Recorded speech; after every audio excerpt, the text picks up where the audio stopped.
Kami percaya Engkau yang memulihkan kami, Engkau yang memberkati kami. Sebab itu kami selalu mengandalkan Tuhan di dalam kehidupan kami. Terima kasih untuk kasih setiamu.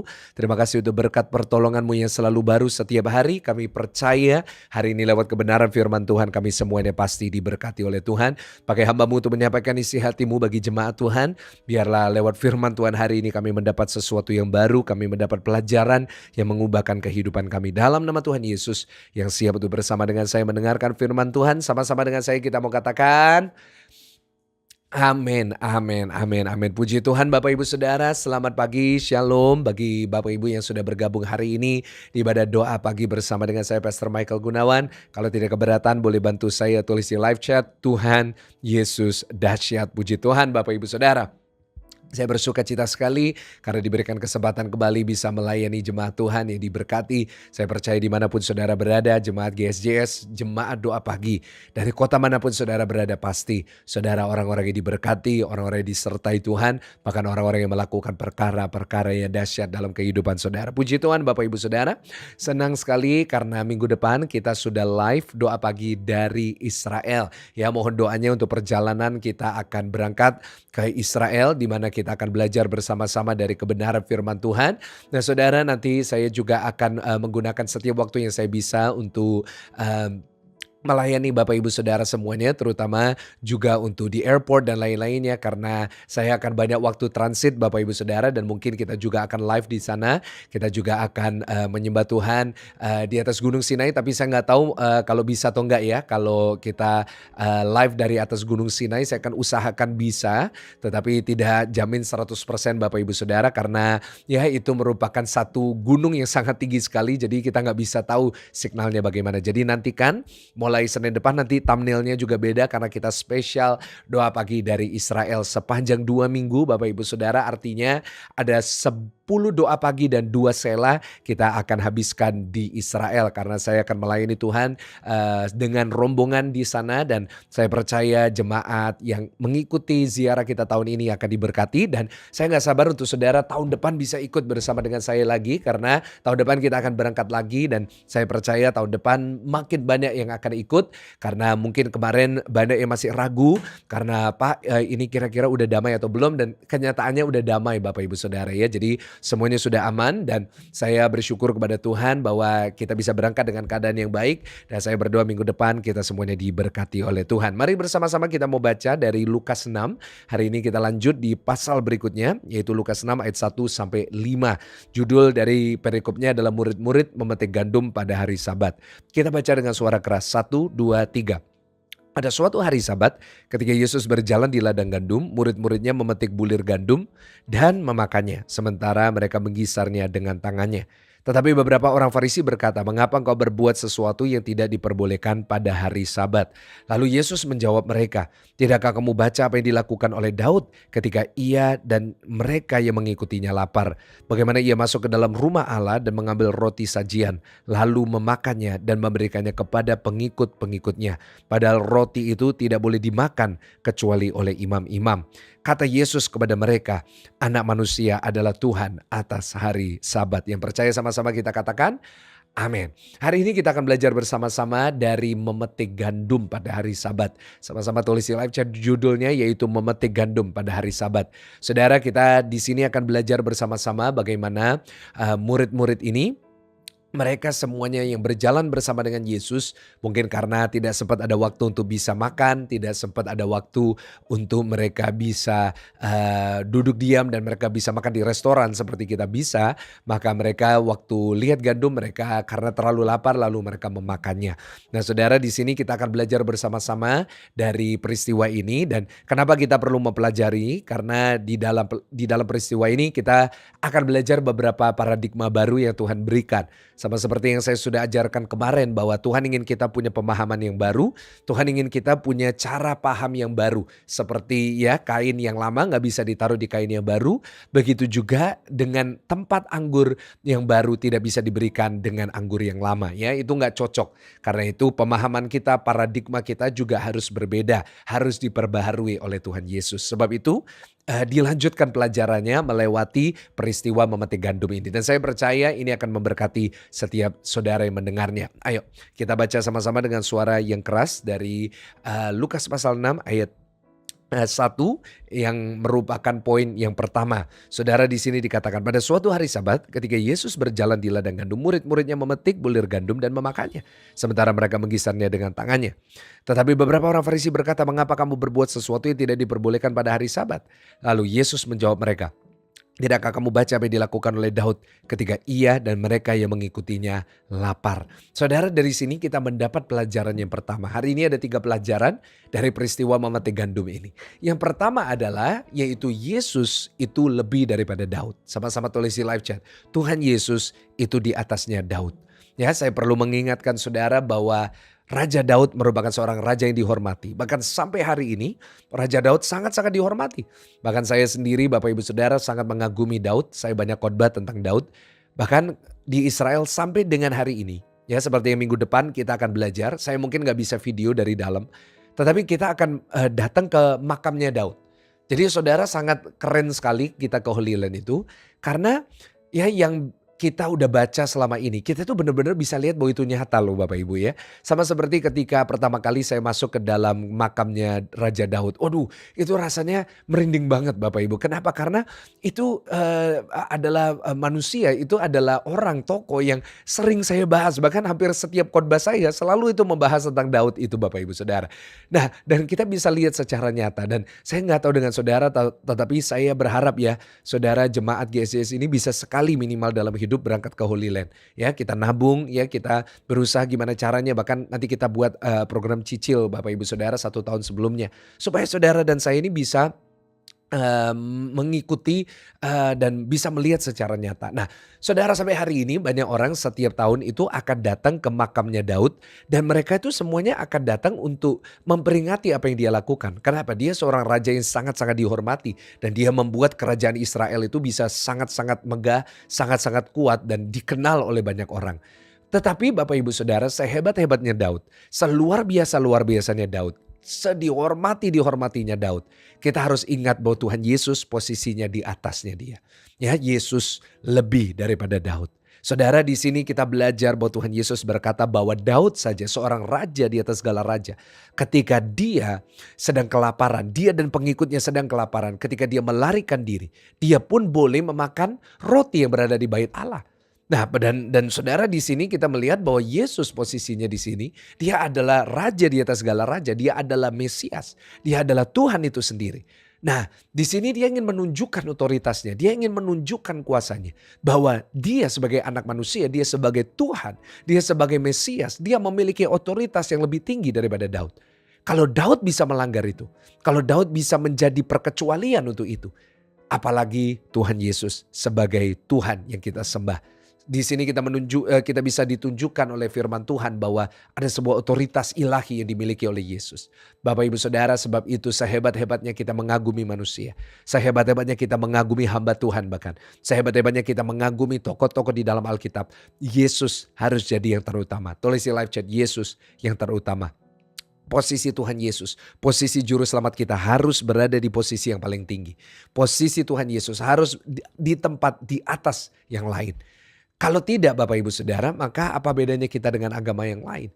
Apa bedanya kita dengan kepercayaan yang lain? Ketika kita mungkin hanya mengagumi tokoh-tokoh tertentu. Saudara, tetapi yang kita sembah adalah Tuhan. Ya, yang kita sembah adalah Tuhan Yesus, Raja di atas segala raja dan dia di atas segalanya. Dan saudara, Daud memang hebat, tapi ingat Tuhan kita lebih hebat. Jadi apapun yang terjadi dalam kehidupan kita, pandang Yesus. Tulis di live chat juga, pandang Yesus. Kita harus memandang Yesus di atas semuanya. Kita harus memandang Yesus di atas penyakit kita. Karena sehebat-hebatnya penyakit, tetap Tuhan lebih hebat. Kita harus menaruh Yesus, memandang Yesus di atas problema kita, di atas hutang kita. Karena kita percaya Tuhan Yesus sanggup memenuhi kebutuhan kita menurut kekayaan dan kemuliaannya. Kita harus menaruh Yesus di atas segala masalah rumah tangga kita, di atas segala masalah kejiwaan kita. Karena dia adalah Tuhan yang menciptakan keluarga dan bisa menolong setiap keluarga. Dia pun juga akan menghibur kita. Dia akan memberikan kita kekuatan yang baru untuk kita bisa menjalani dan melewati setiap persoalan. Lewat setiap persoalan keluarga yang kita alami, lewat setiap depresi, Yesus posisinya di atas. Nah, itu yang kita pelajari Bapak Ibu Saudara. Ya, dan yang kedua Bapak Ibu, kita bisa baca di ayat yang keempat. Bagaimana ia masuk ke dalam rumah Allah dan mengambil roti sajian lalu memakannya dan memberikannya kepada pengikut-pengikutnya. Padahal roti itu tidak boleh dimakan kecuali oleh imam-imam. Saudara, dari sini kita belajar pelajaran yang kedua. Yang pertama yaitu Yesus harus mendapat tempat yang pertama. Tuhan Yesus harus menjadi prioritas. Tuhan Yesus di atasnya Daud. Yang kedua kita belajar Bapak Ibu Saudara bahwa yang boleh makan roti itu adalah imam-imam dan yang namanya Daud ini memakannya. Dan saudara di sini kita bisa melihat bahwa Daud ini juga bisa dibilang dia seorang imam yang luar biasa.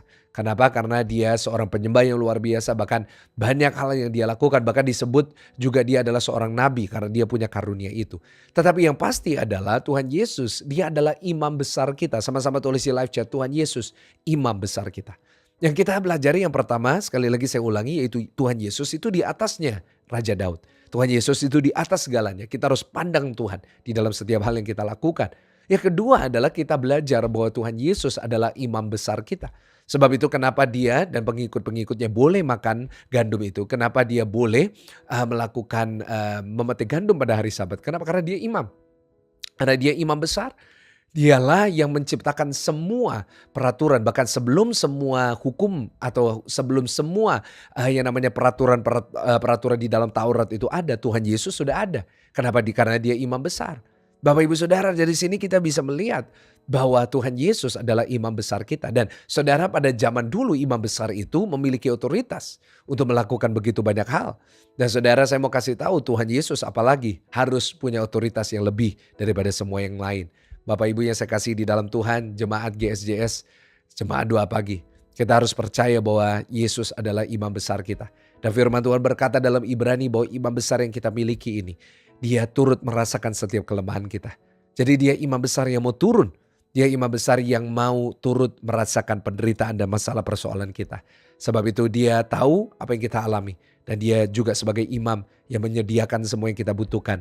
Dia menopang kita. Dia memberikan kita kekuatan ilahi. Dia menolong kita di dalam setiap perkara.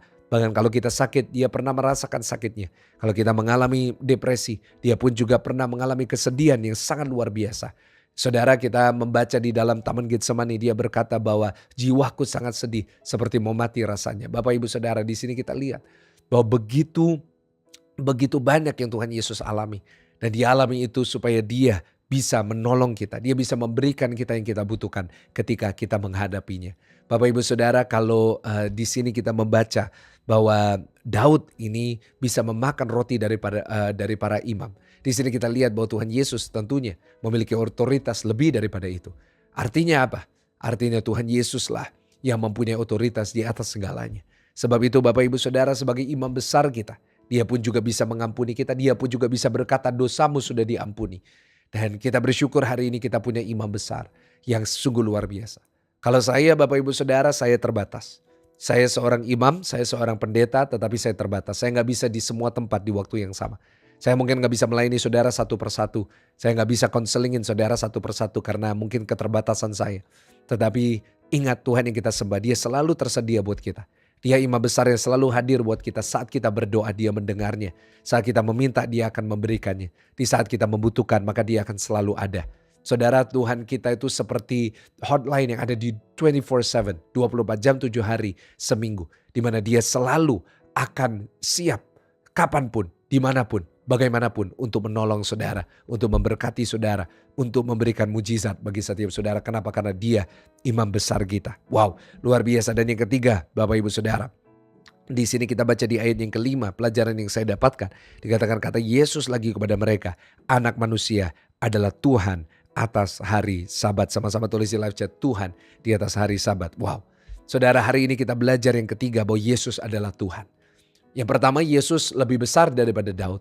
Yang kedua, kita belajar bahwa Tuhan Yesus adalah imam besar kita. Dan yang ketiga, yang terakhir adalah kita percaya bahwa Yesus adalah Tuhan. Saudara, karena dia adalah Tuhan, dia di atas segalanya. Karena dia adalah Tuhan, dia di atas hari Sabat. Karena dia adalah Tuhan, karena dia adalah pencipta. Maka apa yang dia katakan itu yang kita percaya. Apa yang dia perbolehkan itu yang diperbolehkan. Saudara, Kalau dia adalah Tuhan, dia adalah Tuhan yang membuat peraturan. Dia adalah Tuhan yang punya otoritas untuk mengubah bahkan yang semestinya tidak bisa jadi bisa. Sebab itu kita melihat bahwa karena dia adalah Tuhan, dia bisa mengubah peraturannya. Saudara, contohnya apa? Peraturannya adalah di mana orang kalau berdosa, dia harus dihukum. Saudara, peraturannya adalah mata ganti mata. Nah saudara, itu sebuah hukum yang gak bisa diubah. Tetapi karena Yesus adalah Tuhan, bahkan Tuhan di atas hari Sabat, maka kita percaya bahwa Tuhan bisa mengubah dari yang seharusnya kita dihukum, jadi kita gak perlu dihukum. Kenapa? Karena yang bisa mengubah peraturan adalah yang membuat peraturan. Nah itu dia Bapak Ibu Saudara. Jadi bagi orang Yahudi, yang namanya hari Sabat itu merupakan peraturan yang benar-benar peraturan yang tidak bisa diubah. Itu sebuah peraturan yang sudah benar-benar 100% tidak boleh disentuh. Tetapi kita lihat di sini Bapak Ibu begitu luar biasa. Yang namanya Tuhan Yesus itu berkata, aku adalah Tuhan atas hari Sabat. Artinya apa? Bahkan semua peraturanmu yang paling ketat sekalipun, aku adalah Tuhan di atasnya. Nah Bapak Ibu Saudara, kalau yang namanya hari Sabat aja Tuhan adalah Tuhan di atasnya. Di sini kita belajar bahwa apalagi yang lain. Apalagi pengampunan dosa sekotor-kotornya saudara. Memang secara hukum kalau seorang sudah kotor, kalau orang itu sudah benar-benar melakukan begitu banyak dosa, nggak bisa diampuni. Ya selalu dipandang, selalu dibuang. Tapi Tuhan itu sungguh luar biasa. Tuhan Yesus bisa pakai orang yang paling kotor untuk melakukan kemuliaan yang luar biasa untuk kerajaan surga. Sama seperti siapa? Petrus kotor. Ya namanya Matius kita udah belajar beberapa hari yang lalu. Dia kotor sekali Bapak Ibu. Ya karena dia pemungut cukai. Bahkan kita lihat bahwa orang-orang yang tidak punya nama. Tidak punya nama baik bahkan dari 12 murid Yesus. Nanti kita akan belajar bersama-sama. Semuanya dipakai oleh Tuhan. Sesuai aturan gak boleh. Tetapi karena Tuhan Yesus adalah Tuhan. Maka dia bisa melakukan itu. Kenapa kita bisa percaya bahwa dia bisa menyelamatkan kita? Hanya dengan kita percaya kepada Tuhan. Padahal sesuai peraturannya gak boleh gitu. Sesuai peraturannya bahwa kita kalau mau selamat kita harus mempersembahkan ini, mempersembahkan itu, melakukan ritual ini. Kenapa hari ini kita bisa dengan percaya saja masuk surga? Kenapa? Karena dia adalah Tuhan. Dan dia bisa melakukan apapun yang dia mau. Dia bisa melakukan dan dia bisa merubah ya perjanjian itu kapanpun. Nah kenapa? Karena dia adalah Tuhan. Sebab itu apa yang Tuhan Yesus katakan itu ya dan amin. Bapak Ibu, sebab itu kita dalam hidup bisa sukacita. Kenapa? Karena kita percaya bahwa Tuhan Yesus lebih besar dari semua, bahkan lebih besar daripada Daud. Dan kita percaya bahwa Tuhan Yesus adalah pribadi yang merupakan imam besar kita. Dan yang ketiga kita belajar bahwa Yesus adalah Tuhan. Sebab itu apalagi yang perlu kita khawatirkan? Apalagi yang perlu kita butuhkan? Apalagi yang kita butuhkan di luar Tuhan Yesus? Tentunya tidak ada. Kenapa? Karena semua yang kita butuhkan, semua kita dapatkan di dalam Tuhan Yesus. Itu yang dapat saya pelajari dari sini. Mari tundukkan kepala saudara. Hamba-Mu bersyukur untuk kebenaran firman yang sudah kami terima. Dan hamba-Mu percaya apa yang kami dengar hari ini dapat menjadi berkat buat jemaat Tuhan. Berkat dari Allah Bapa, Allah Putra, Allah Roh Kudus memberkati jemaat Tuhan. Mulai hari ini sampai selama-lamanya dalam nama Tuhan Yesus. Yang sudah diberkati Tuhan, sama-sama kita katakan amin. Puji Tuhan Bapak Ibu Saudara. Senang sekali bisa melayani Bapak Ibu Saudara yang saya kasihi. Jangan lupa untuk mengikuti ibadah doa pagi besok pagi. Dan saya percaya saudara akan diberkati. Besok jam 5 kita ketemu lagi. Dan jangan lupa nanti malam ada doa malam di Tunjungan Plaza. Dan besok malam kita kembali ada doa malam di Pakuwon Mall. Dilayani oleh Pak Sam. Puji Tuhan Bapak Ibu Saudara. Dan saya akan bertemu dengan saudara besok pagi. God bless you. Haleluya. Amin.